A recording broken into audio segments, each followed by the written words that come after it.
the Scandinavian bonsai retreat?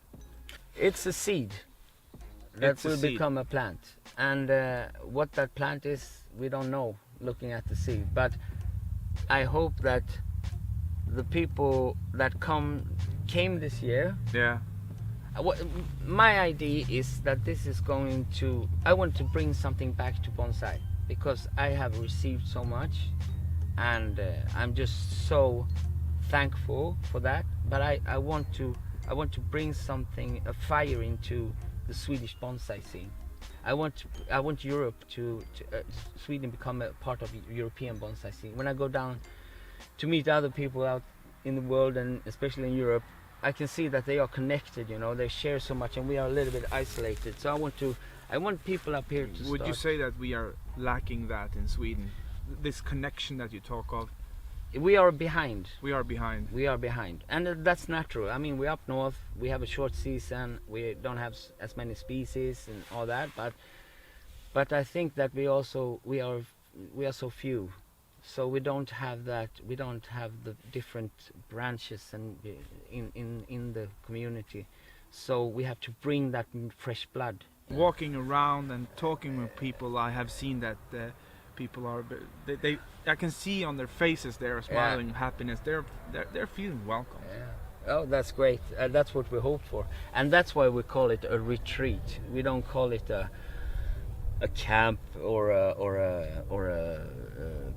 event or festival. We call it a retreat because that's what it's retreating from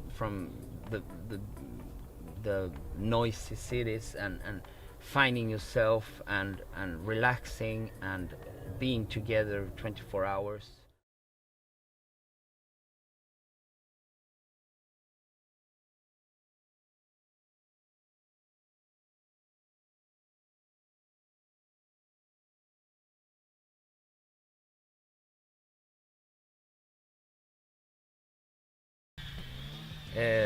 Thor Holvila is a Swedish bonsai pot maker, partially self-taught, partially schooled by being an apprentice for a ceramist, Paula Lindfors, for 7 years.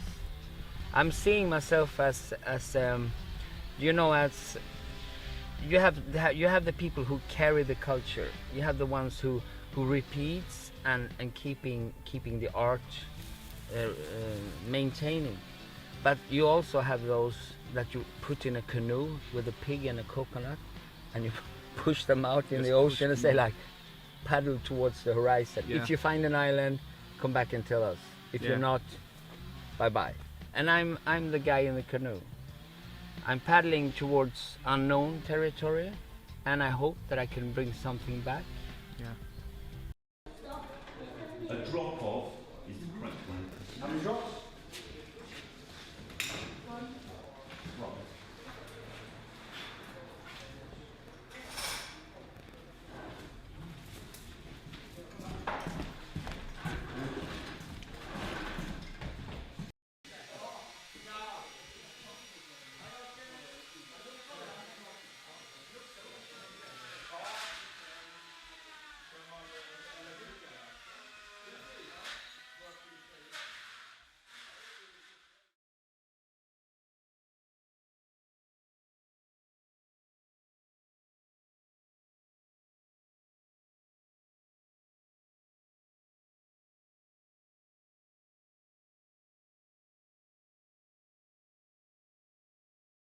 And I mean, like I said earlier, art is changing all the time. Otherwise, it wouldn't exist.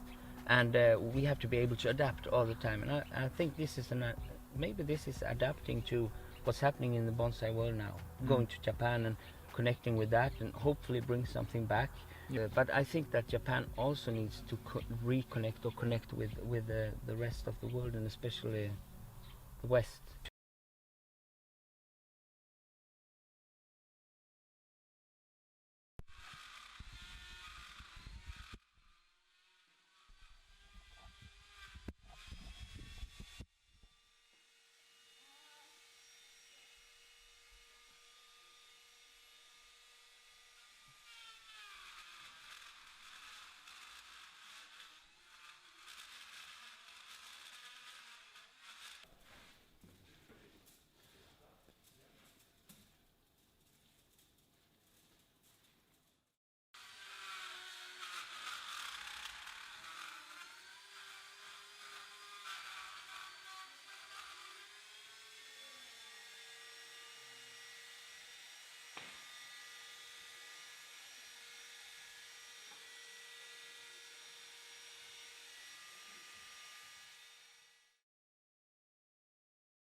listen to your thoughts and follow your dreams and standing strong, and it's all about that. And I think also as a nation, Japan is very protective of the traditions, and I think that's just great. That's what we have up here as well. Yeah. The people up here in the north of Sweden is not traders like they are in the south. These people up here are hunters, and they adapt to the reality. Otherwise they would be dead. I mean, Yeah. That makes here sense. is life and death for people here to be able to adapt. One of the three legendary potters in Japan, Tsukunari Yusen. And then you've got Fujikawa Yusen, who's one of my favourite painting potters. Hein Yusen, Hein Tofukuji, Hein Kusen. There's quite a few Heins because Hein means peace. Here in Dalarna, we are just on the border for. If you just go a few miles down to Mora, then you have the farmers and the traders that was selling iron and furs and leather to the Romans and all that, and was shipping it out in the Baltic Sea. And here was unknown territory. From here was they thought that people, with cyclops were living here, and this is really unknown. Heathens. Yeah. And actually in Dalarna they still talk. They have their own language. It's not a dialect. Yeah, I know about that actually. And they understand the people on Iceland. They can talk with the people on Iceland. Really? Yeah. And they wrote with runes. Where's the connection with that? No, it was just that it was so isolated here. So the language didn't get polluted from the south. So they talked like the Norse, the Vikings. They still do, and they wrote with runes until 1916.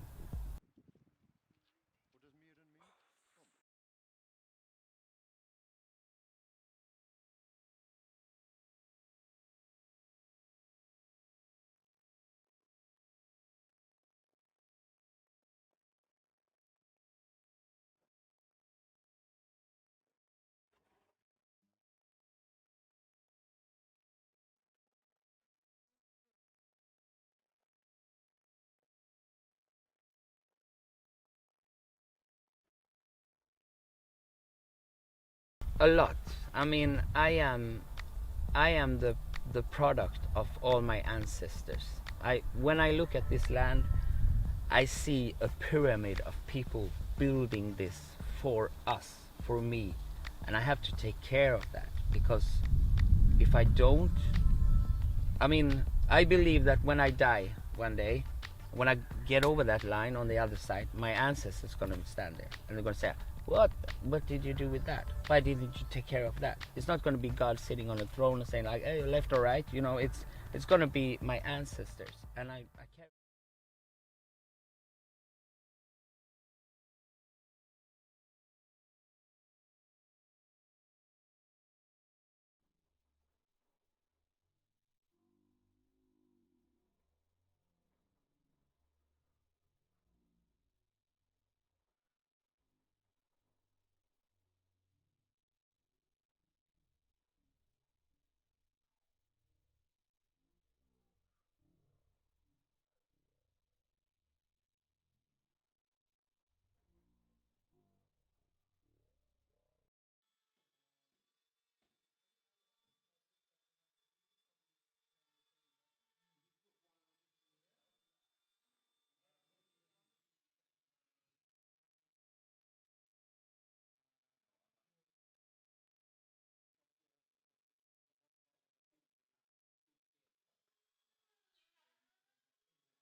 I want you to be in the picture. Okay, here.